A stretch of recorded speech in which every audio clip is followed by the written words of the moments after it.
He came just to fix a sink, tired, broke, and doing his best to raise his daughter alone. But when the stunning CEO smiled and said, "Stay with me," his entire world turned upside down. What followed?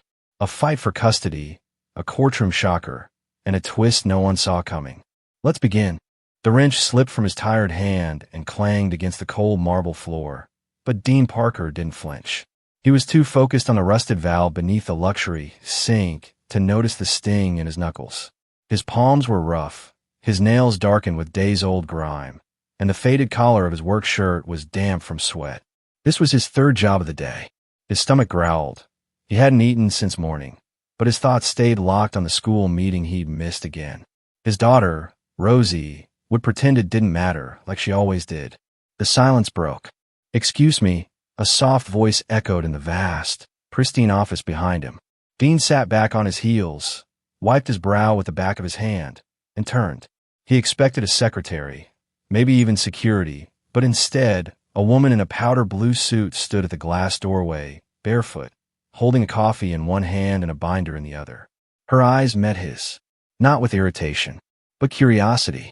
"I didn't mean to interrupt," she said, stepping inside. "I was just watching." He stood, wiping his hands on his pants awkwardly. "Sorry, ma'am. I'll be done soon." "You're not intruding," she said gently. "This is my office." He blinked. "You're the CEO?" She nodded, smiling. Dean fell out of place instantly. "I'll get out of your way in 5 minutes. Just needed to finish replacing the filter."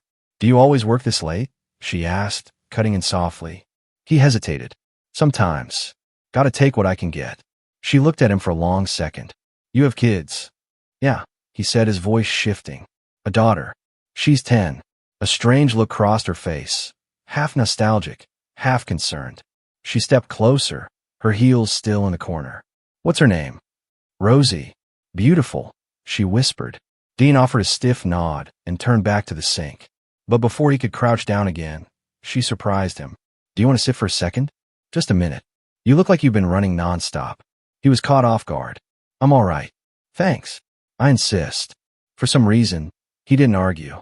He slowly walked to the chair she gestured to, one of the plush leather ones in front of her desk, and sat stiffly, unsure of how to even breathe in a space this luxurious. The floor-to-ceiling windows shimmered with the reflection of the city skyline, and a vase of fresh tulips sat in the center of the glass table. She handed him her untouched coffee. "Caffeine helps." He hesitated. "You sure? Positive?" He took it with a quiet thank you and sipped. Warmth spread through his chest. "You remind me of someone," she said after a beat. He looked up. "My father," she continued. "He was a mechanic too. Worked late. Smelled like grease. Raised me on his own. Nobody ever thanked him for anything, but he never complained." Her voice cracked slightly, but she masked it. Men like that, they deserve more. Dean wasn't sure what to say. No one had ever said anything like that to him, especially not a woman in heels worth more than his car. She gave a soft smile. "What's your name?" "Dean. Dean Parker." "Well, Dean," she said, walking over to her desk and pulling out a form. "I need someone on call for my building. The old guy we had retired. It's part-time, pays more than plumbing jobs, and comes with medical." "Interested?" He blinked. "You don't even know me." Her gaze didn't waver. "I know what I see." Then came the words that would stay burned in his mind forever. She looked right at him and said, "Stay with me." Dean stared at her, unsure whether she meant for the night, or something far more life-changing. And outside the window, lightning cracked across the sky. Dean didn't sleep that night, not because he was restless or anxious, but because his mind kept circling those 3 simple words. "Stay with me." He'd heard variations of them before, from landlords desperate for late payments, from clients who needed extra last-minute help, from his daughter, Rosie, in her sleep. But never like that. Never from someone like her. Her name, he learned the next morning, was Julianne Carter, CEO of Carter Group Holdings, the company whose building he'd unknowingly been patching up for the last 8 months through subcontracts. Worth north of $200 million. Harvard-educated. Forbes 40 under 40. And yet, the way she handed him a coffee and sat cross-legged on the marble floor just to talk to him, she felt more human than most of the people in his neighborhood. And now, she had his number. Literally. Because at 6:47 a.m., while Dean was packing Rosie's lunch in the dim, cramped kitchen of their two-bedroom apartment, his phone buzzed with a message. Julianne Carter. Morning. Hope Rosie likes pancakes. You two free tonight? Dean just stared at the screen. Rosie peeked over his shoulder and blinked. Who's Julianne? Dean scrambled. Just someone from work. Rosie narrowed her eyes. Is she pretty? He nearly choked on his coffee. Eat your toast. That evening, Dean stood outside the same glass doors he'd fixed a sink behind the night before. Only this time, he wasn't wearing work boots. Julianne had sent a driver. There was even a tiny bow-tied staffer waiting at the entrance with a clipboard that read, Parker, party of two. It felt like a trap, a dream, something not meant for a man with grease under his fingernails and holes in his only nice shirt. But then he saw Julianne. She was at the far end of the open-concept penthouse, sleeves rolled up, apron on, flower on her cheek. The same woman from last night, now smiling at Rosie like they'd been friends forever. There you two are, she called out. Dinner's almost ready. Rosie tugged Dean's hand. Dad, is this really happening? He could only nod. The dinner was quiet at first, formal. Then Rosie asked Julianne, Do you have any kids? Julianne's smile softened. No, but I always wanted a little girl like you. The moment landed heavy between them. After dessert, Julianne offered Dean a walk on the rooftop garden. I didn't invite you just for dinner, she admitted, pausing near the rose trellis. I wanted to thank you for being someone who reminds me that good people still exist. You looked exhausted last night, Dean. You needed someone to tell you, you're doing a good job. He looked away, blinking faster than he wanted. No one's ever said that to me. She nodded slowly, her voice lower. That's why I said it. The night air was sharp, crisp. She handed him an envelope before they went back downstairs. Inside, a job contract. On-site supervisor. Flexible hours. Full benefits. And salary with a comma in it. Dean stared at her, stunned. Why? Julianne didn't hesitate. Because I see how hard you fight for Rosie. And I believe people like you, people who never give up, deserve someone fighting for them too. For a moment, he didn't know what to say. Then quietly, with a cracked voice, Julianne, thank you. She smiled. Just stay, she whispered again. That's all I ask. 2 weeks passed. Dean Parker's life didn't change gradually. It changed like a damn hurricane.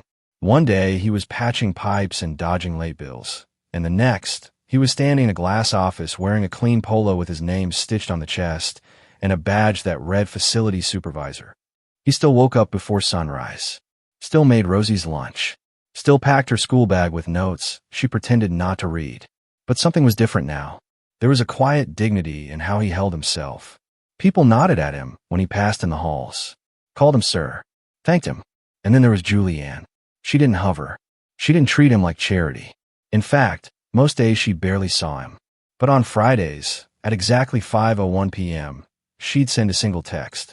You and Rosie free for dinner? And every time, Dean said yes. Their dinners were different than anything he'd ever known. She cooked herself, refused help, made things like lemon herb chicken and chocolate souffle, even when Rosie insisted on hot dogs and Kraft mac and cheese. They laughed a lot, talked about everything. Rosie's school plays, Julianne's childhood in a trailer park in Oklahoma, Dean's stories about learning to fix bikes with his old man. But beneath it all, there was an unspoken truth sitting between them. They were getting too close. And Dean knew better than to get close. He was a single dad who'd been burned before. Twice. And Julianne? She was Julianne Carter. Untouchable, powerful, kind, but still way, way out his league. So the night she leaned over the table and whispered, Dean, what would you do if I asked you to stay permanently? He panicked. I don't think I belong in your world, he said, avoiding her eyes. I mean, look at this place. She looked around the sprawling penthouse, then back at him. I'd trade every inch of this place for someone like you who shows up when it's hard. He didn't respond. Couldn't. His hands trembled under the table. Rosie had gone to wash her hands, and in that quiet moment, he whispered, You don't know everything about me. Then tell me. He finally met her gaze. I've messed up. I used to drink. A lot. After Rosie's mom left, I lost myself. There were nights I didn't know where she was. I've slept in the truck more times than I want to admit. I'm trying. I'm better now. But I've got scars. Julianne reached across the table, her hand brushing his knuckles. I don't want perfect. I want real. Dean's jaw clenched. The vulnerability was too raw, too fresh. So he stood up. I should go. Julian didn't stop him, just whispered, You're welcome here, no matter what. That night, as he tucked Rosie into bed and lay down on the old mattress beside her, her tiny voice broke the silence. Dad. Yeah, baby. You're a good man. He closed his eyes as tears finally slipped free. Maybe he didn't need her on. Maybe he could stay. But just as Dean started to believe things were finally turning around, a knock came on his door the next morning. And when he opened it, a man in a crisp suit handed him a sealed envelope and said the words that made his stomach drop. Mr. Parker, you're being sued. Dean stared at the envelope. The man in the suit, stone-faced, robotic, didn't wait for questions. He simply handed it over, nodded, and walked away like he just dropped off a pizza. But Dean knew. That heavy silence that followed him inside his apartment told him this wasn't just paper. It was a landmine. Rosie peeked out from the hallway, toothbrush in hand. Dad, who was that? Dean forced a tight smile. Nobody, sweetie. Just mail stuff. She nodded and disappeared back in the bathroom. His fingers shook as he opened the envelope. Inside, legal documents. Custody challenge. Filed by Clarissa Bennett, his ex. He nearly dropped the papers. Clarissa, the woman who disappeared when Rosie was 2, who'd left without a goodbye, a court order, or a single check. And now, she wanted custody? His throat tightened as he read the claims. Neglect, instability, unsafe living conditions, exposure to questionable relationships. Dean's heart pounded so loud it drowned out the words. It wasn't just a jab. It was an all-out attack. His world, already hanging by threads, was now dangling over a cliff. And questionable relationship. That line was bolded, highlighted. Julianne. Who else could they mean? He rushed to the office that afternoon. Julianne saw him the second he stepped in. His face pale, eyes stormy, hands clenched around the paper like it might set fire to his skin. What happened? She asked, standing quickly. He didn't speak, just handed her the document. She scanned it, and her face changed. Not fear, not shock, but something darker, something sharp. She's trying to use me against you, Julianne murmured. Dean nodded. I can't lose Rosie. I can't even risk it. And I think I need to back away from all this. You mean us? He swallowed hard. If there ever was an us. Julianne flinched like he'd slapped her. You think walking away now makes you look stable? She asked, voice rising. Dean, she left. You raised Rosie. Alone. This doesn't define you. But it'll destroy me, he snapped. This job, this life. I barely held it together as it is. I can't fight a courtroom and feelings I don't understand at the same time. Julian stepped forward, gently grabbing his arm. Then let me help. I don't want your help, he yelled, louder than he meant to. I want my life back the way it was, simple, quiet, safe. Before you walked in with your rooftop dinners and promises I can't afford to believe in. Her lips trembled, but she stood tall. Fine. If you want to walk away, I won't stop you. He stared at her, torn, shattered, wanting to stay, but too scared of what it might cost. And then he left. He didn't even say goodbye. For 3 days, Dean didn't answer her texts. He worked. He cooked. He watched Rosie sleep at night and wondered how fast it could all vanish. But on the 4th morning, something changed. He walked outside and found Rosie sitting on the steps. In her lap, a folded piece of paper. I found this in your jacket, she said softly. He unfolded it. To the court. If you want to know who raised me, it wasn't my mom. It was my dad. He fixes things. Not just pipes and cars, but people too. Including me. Please don't take me away. He's the best thing in my life. Rosie Parker. Dean's throat closed up. I wrote it in case they make me talk in court, she whispered. But if you think being with her is wrong, I get it. He looked down at his little girl, brave, honest, with more strength than most adults. And in that moment, he knew. He wasn't going to run. He was going to fight. The courtroom was cold, not in temperature, but in tension. Everything about it was sharp. The polished wooden walls, the clock that ticked too loud, the opposing lawyer's sneer, Clarissa's fake tears. Dean sat in the front row next to his attorney, shoulders stiff, hands clenched. Rosie sat in the hallway outside, per court order, waiting, clutching her stuffed fox like it was a lifeline. And across the room, Clarissa Bennett, hair styled to perfection, designer heels. Her voice trembled as she painted herself as a mother who'd fallen on hard times but never stopped loving her daughter. It was all eyes. Dean stared at the floor, jaw clenched as she described his apartment as barely fit for a child, called him unstable, and, most painfully, described Julianne as a high-risk influence. That's when the judge raised an eyebrow. Clarissa, are you referring to Julianne Carter, CEO of Carter Group Holdings? Clarissa faltered. Why, yes, Your Honor. She's involved with Dean. Dean's lawyer stood up immediately. Objection. Irrelevant and speculative. The judge held up a hand. I'd actually like to hear from Miss Carter. Gasps. Whispers. Dean froze. And then, heels echoed down the hall. Julianne walked in. She wore no makeup. A simple gray suit. Her hair tied back. And yet, she radiated strength. Your Honor, she said calmly, taking the stand. My relationship with Dean Parker is not the issue. The issue is whether he's a good father. And I can answer that under oath. The judge nodded. Go ahead. Julianne looked out at the room, then straight at Dean. I've known a lot of powerful men, but I've never met a stronger one than him. Dean raised Rosie alone. He refused handouts.